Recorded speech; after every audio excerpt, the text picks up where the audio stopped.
Dean Whalen. Here. Renee Solwich. Lee Bash. Here. Deidre Hoover. Here. Amy Mitchell. Here. Oh, Yeah. Thanks, Amy. Mm-hmm.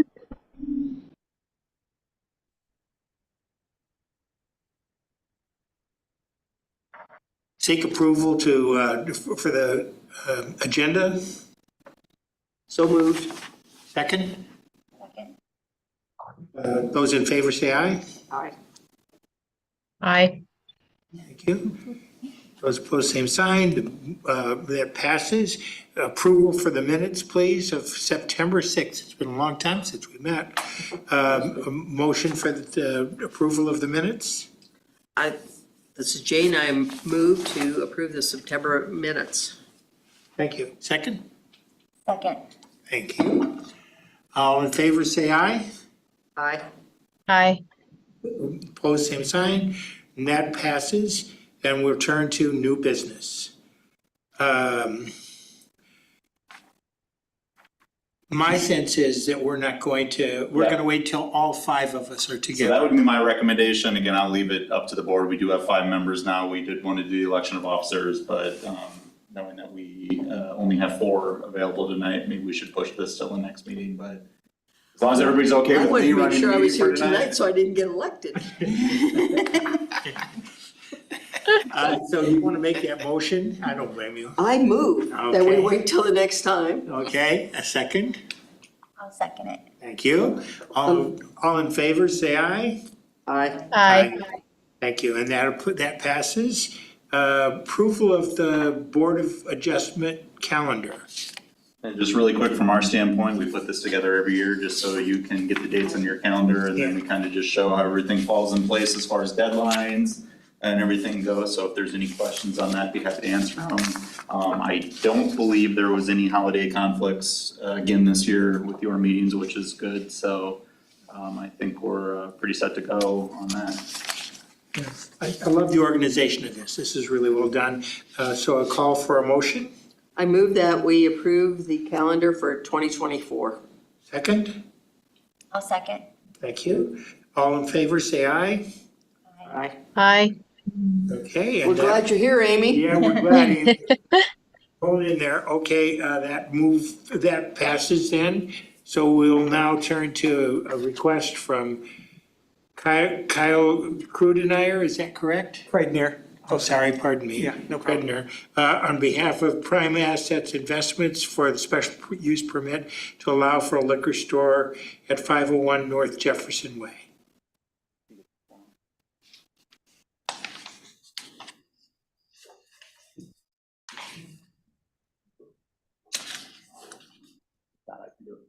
Well, I'm not sure.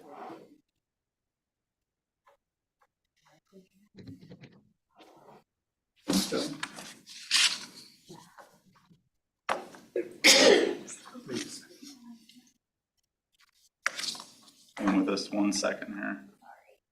Yep. We have a technical delay here, Amy. Okay.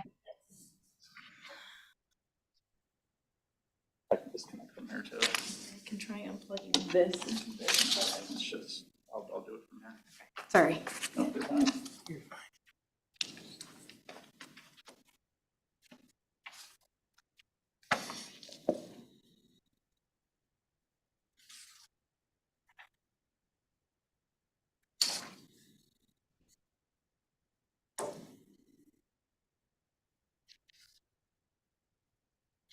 All right, Kyle, I'm sorry, you said Krudenmeyer? Kreidner. Kreidner, I'm sorry. On behalf of Prime Assets Investments LLP, has submitted a special use permit application for 501 North Jefferson Way. If this is approved by the Board of Adjustment, the application would allow for retail liquor sales as a special use on the site. The applicant is proposing retail liquor sales as a special use for tenant space located at this multi-tenant commercial building, again at 501 North Jefferson Way. Improvements at the site include the installation of a trash enclosure, which will screen waste materials from the public road right away and service the site, as well as implement landscaping and handicap parking spaces, accessible routes into the facility. The site will also remove a parking area which takes access off of North Jefferson Way. This parking area poses a safety risk due to spacing at the intersection of North Jefferson Way and East Detroit Avenue, as well as improved traffic circulation, which currently requires users of the parking area to back out into the highway in order to exit the facility. So that particular parking lot that we're talking about, and I know we have a picture of it coming up here on the screen. I'll get to that one here in a second. I'll show you where it is. But the left image on the screen here above does show the subject property zone for C2 highway commercial. The zoning district does allow for liquor sales by a special use permit, which is approved by the Board of Adjustment. The right image shows the subject property as having a future land use map designation of regional mixed use. This designation does guide for uses such as retail, office, restaurants, bars, and other personal, business, or commercial services. So on the screen here above, you can see the existing aerial photo of the site. A few areas to zoom into here will show you, first of all, the south parking lot improvements. Again, you can see the existing trash enclosure there on that orange box that's on the left-hand side of that. It's not currently in an enclosure, it's just a dumpster, but that is going to be placed within an enclosure, as well as restriping of all of these parking stalls. Secondly, if you see this parking area here, actually, if you look at an aerial photo, it's got a lot of grass growing into it, and as we noted, it's probably very underutilized just because of the safety aspect of it. But this parking lot right now does provide angled parking, which directly accesses off Highway 65-69. And as noted in the presentation and staff report, if you're exiting those parking spaces, you would have to back up into the highway, which is a giant safety risk. So as part of this project, they are removing those parking stalls and then reestablishing grass in that area. And then lastly, on the north parking lot, we are getting some ADA spots added in here that are up to code, both state code, city code, and federal code, with appropriate signage and all of those materials. Sorry, I'm trying to go from two screens here, but that's this area right here. So as noted in your Staff report, the Board of Adjustment shall make the following findings that are on the screen. There are 7 findings that are required. As staff went through those, it is our opinion that all 7 of these findings have been satisfied. And with that, we are recommending that the special use permit request be approved as submitted. And if there are any questions of staff, I would be happy to answer them at this time. What's the difference between conditionally met and met? A lot of that has to do with the site plan improvements that are coming in here. So we know that there's some, when we talk about bringing it up to code, for example, being conditionally met is making sure that we get those improvements put in place to meet them. Thank you. What kind of signage will there be? Will it be ground level signage that fits in with the code? I think they plan on using the existing pole sign, which they are allowed to do by code. So they'd put a new. Even though there's a change of ownership there? Yep, they can, so the structure itself is what gets grandfathered in on that. So the existing pole sign as it is today, they can use, so any existing or any new signage that they would add to the site at that point would have to be brought up to code. So this is just an aside. So when someone has an existing building, if they make a repair, replace windows, whatever, then do they have to fit all of the code? Yeah, there's a certain level of improvement, and I'd have to look at it. I want to say if 50% of the site is brought up, including the parking lot and the building and all of that stuff, at that point, they would have to meet the new sign code, but with the level of improvements that we're having on this one, it's not going to trigger that. Okay. That was one thing that came to mind, because knowing the difference in signage that we did, I just didn't see that noted in anyway. And is there anything else, not that I'm against a liquor store, but is there anything in the code, and I know our code can't state what kind of businesses we have in any place, but is there anything that says within a geographic area it's limited to something? So. Like, could we have 5 bars in a row? Yeah, I don't think, and I think what you're getting into is more liquor license regulations, and I'm not 100% up to date on those because those don't typically come through our department. But I know in the city's liquor license code, there are things like you have to be located so far away from schools, churches, and things like that. That isn't true here. And this one in particular, yeah, it's not located with any of that stuff. Yes. Okay. We'd have a church down the street, right? The corner of Jefferson and something. And it's without, and I can look it up really quick. I believe it's the regulations within like 1,000 feet that they can't be Something like located. that, yeah. So I think, yeah, again, there are churches and schools located within the area, but well Okay. outside of that buffer that's required. So I don't want to ignore Chad Keel's email.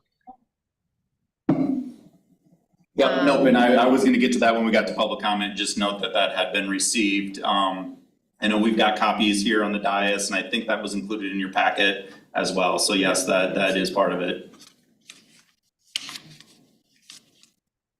Did you want to speak to that, Amy? Well, I if Charlie's going to speak to it later, I just don't want it ignored. And I guess my question is, how does it fit in exactly here?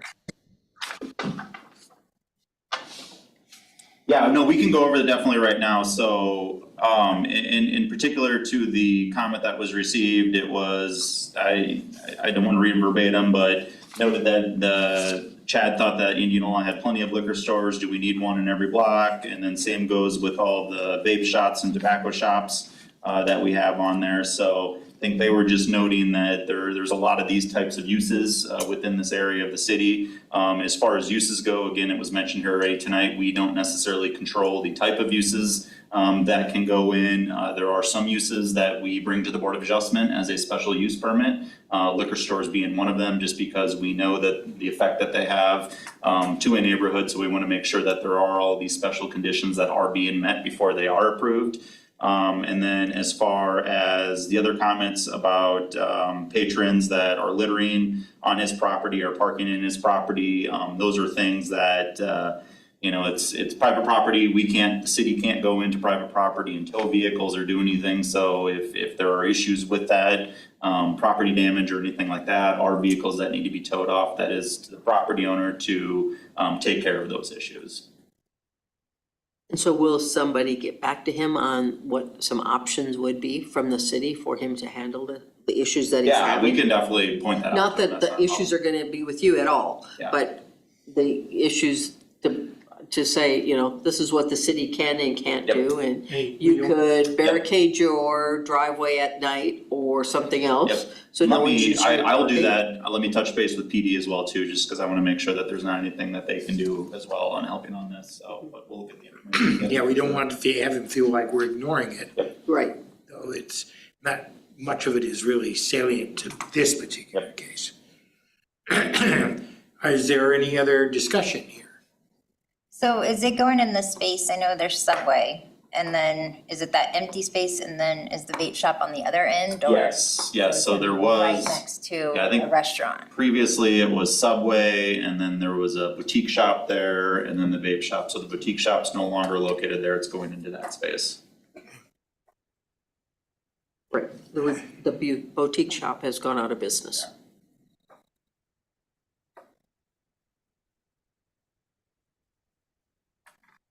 Did you want to speak to this point? Can I add something I think Deidre was getting at? The Subway is owned and operated by the same people who own the building and who are making the application for the liquor license. So they don't have any concerns with that, if that was what you were getting at, whether the restaurant owner would be concerned. Okay,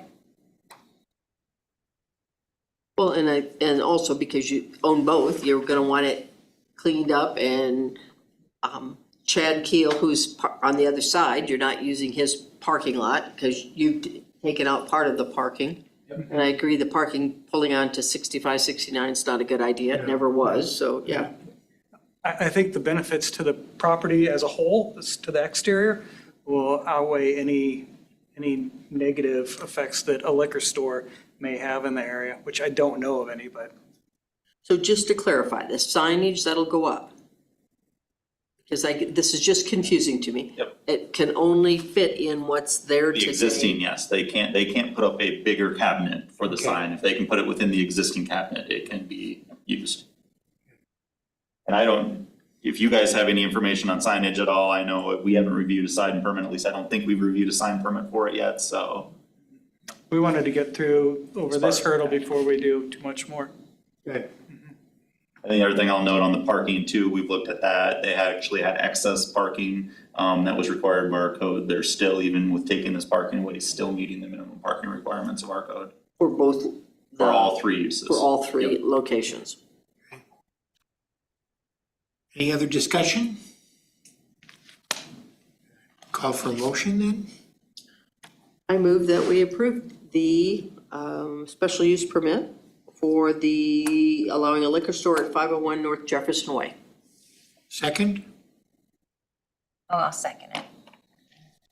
Thank you. All in favor, say aye. Aye. Aye. Aye. Aye. Those opposed, same sign, this passes. That takes us to item D. We're going to consider a request from Parker Signs and Graphics Incorporated to allow for building signage to exceed the maximum allowable size in width and height of 6 feet for letters, symbols, panel type signage by 4 feet. Yes, on this one, Parker Signs and Graphic has submitted a variance request on behalf of Missouri Valley Apprentice Training Center to vary from the sign code regulations specific to letter, symbol, and panel type signage allowable heights and widths. If the variance were to be approved, it would allow for the erection of a new sign which would exceed the maximum allowable size in width and height of 6 feet by 4 feet for a maximum allowable size for letters, symbols, and panel type signage to be 10 feet. From two screens here, I move one and it's not moving, it's confusing me, but I apologize for that. The applicant is proposing a 10 by 10 panel type sign to be erected on a recessed wall plane The sign would face towards East Iowa Avenue, a minor arterial roadway. The property currently contains a 10 by 10 panel type sign. The applicant proposed similar signage of similar size to be located to the west of the existing signage. One thing to note really quick on that, going again over sign codes, the initial sign was put in under our old sign code. This new one's coming in under our That new sign doesn't seem that code. long ago. That Missouri Valley went in? Yeah. It was, you might have known, but 2020-ish, I want to say. 2019. Sign- 2019. Really that, And the sign code changed Sign on code just changed, 2020. yeah, just at the end of last year, early. that doesn't, The property would not exceed the maximum allowable square footage of building sign that is allowed for the zoning district, which is 10% of the primary facade walls. Again, the two renderings that are provided by the applicant to display what the alternatives are for the night. So again, the top one will show you what the variance request would allow if the variance request was not approved. The bottom one is what could be allowed by code today. So that gives a kind of just a good look and feel of what you're looking at tonight.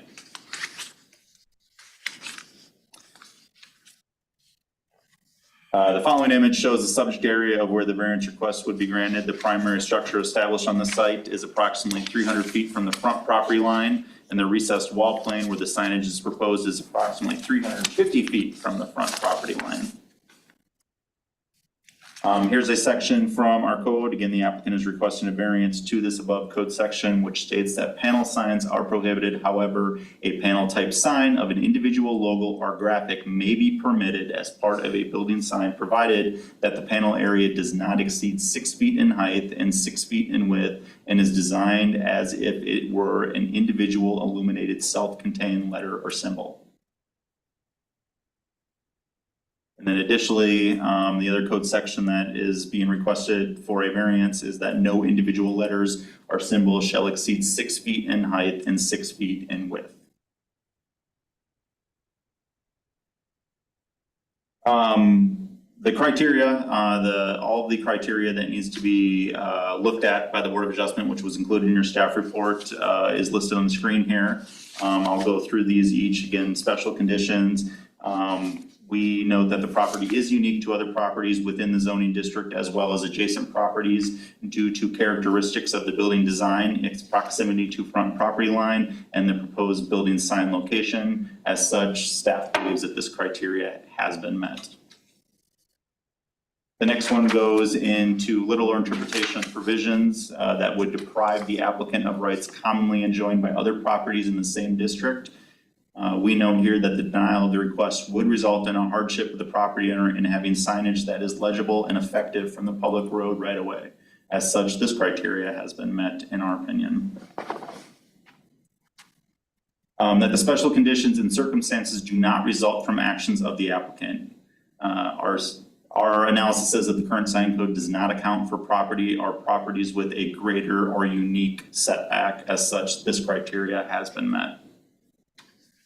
And then the granting of the variance will not confer the applicant any special privileges that are denied by this chapter to other land structures or buildings in the same district. We note that if granted, a right or special privilege would not be imposed that other properties in this zoning district do not have, as similar properties have the right to access. As such, this criteria has been met. So some points to consider. First, that the variance request is favorable towards all findings of fact that are outlined in the zoning code. Second, that the property is unique due to characteristics of the building design, its proximity to the front property line, as well as the proposed building sign location. Third, that the granting the variance would not provide a right and privilege that other properties do not have under the City of Indianola zoning code regulations. Fourth, that the denial of the variance could result in signage that is illegible from the public road right of way and could result in undersized signage that may create confusion or a potential hazard due to being illegible. Fifth, that the property owner may be disenfranchised to the right of legible signage from the public road right of way. Sixth, that the proposed signage meets the intent and purpose of the City of Indianola sign code. Seventh, that a hardship does exist if the request is denied, as the applicants would not be able to make reasonable economical use of the land. With that, staff is recommending. Back that up, restate that again. that the hardship does exist if the request is denied, as the applicant would not be able to make reasonable economical use of the land. The sign wasn't tall enough? Yeah, so again, what we're saying through our analysis is that the sign, if you do this one by code and where it's located and where that building's located, the sign is illegible. It's too small, and I understand it's too, I agree that it's too small for it, but however, I would say that it's like, it's not a good economical use of the land. Aren't most of the people that are coming to the Midwest Line College coming to, they're already know about it, that's why they're there. And again, when we say economical use of John the write land, this? you've gotta look at what John, the. did you write this one? It was like a far stretch. No. So when you look at economical use of the land, we're not saying that, yeah, this sign, if it doesn't go up, makes the property completely invaluable. That's not what it is. The codes are written to balance between rights of, adjoining property owners, all of that stuff. And what we're saying is that the particular section of the sign code, just based off the setback from this building, does create that hardship for the applicant, which when we look at hardships, we have to talk terminology like economical use of the land. So anyways, yeah, with that, staff is recommending that the variance request be approved as submitted. So I'd be happy to answer any other questions that the board has. I just have a question, not about the sign. In the additional building that they're creating in the college, will there be hoteling space in there? So we've been working with Missouri Valley on this for, I want to say a little over a year right now. They purchased the ground, so where 17th comes in on the east side of their building there. They purchased about 50 acres on the other side of the road there. They've been looking at possibly bringing a franchise hotel into the location. That was part of a PUD process we went through about a year ago now. Last time I had checked with their executive director, they were trying to get an exception from the Department of, I don't know exactly what federal department it was, but an exception for them to use federal dollars to help build the hotel. And they were just stuck in, for lack of a better term, a lot of bureaucracy in trying to get that approved. So I haven't heard an update from Robbie in a couple months, but I know they were working through that. I also know, I think we're at a point just with the economy that even if they have received approval, they're probably on hold right now just to kind of get through a few things. And would before code they would do allow it? that. What's that? Would the current code allow it Yes. there? Yep. When I saw it on the agenda, truly, that's what I thought it was to begin with. Yep. Any other discussion? Is there anything you need to speak to about No. this? Okay, that's fine. Then It's I, legal word salad is what I call that. That's more boots? That's pretty much all council, that's what we had. okay. I think we're ready to vote, so I'll call for a motion. I move that we approve the request of Parker Signs to allow the building signage to exceed, as stated, the 6-foot height for Missouri Valley. Second, I'll second. all those in favor say aye. Aye. Aye. Motion passes. Thank you. Thanks, John. Do we have anything else to talk with? No, I just want to welcome Deidre Hoover to the Board of Adjustment. I know you got appointed 3 months ago probably now, so Yep. we haven't had a meeting in a while, so this was the first time that we've been able to bring her in here. So welcome and appreciate you volunteering. We've had a vacancy on this board for what felt like almost a year, so it was great to have somebody finally appointed to this position, and look forward to our next meeting where we can get a chair finally nominated and hopefully voted on and move forward with 2024. And are we at capacity now? Yep. Yes. Yep, well, with Board of Adjustment, we do now have one opening currently on Planning and Zoning Commission with another one coming in February, so. Yeah, we just got to a point where we had every single board and commission full, and then we had city council elections and people started moving around and we're down again, so. Good. Motion to adjourn, I move that we adjourn our meeting. second. We are adjourned. Thank you all. Thank you. you. Thanks, Amy. Bye, Amy. Bye, Amy. Bye.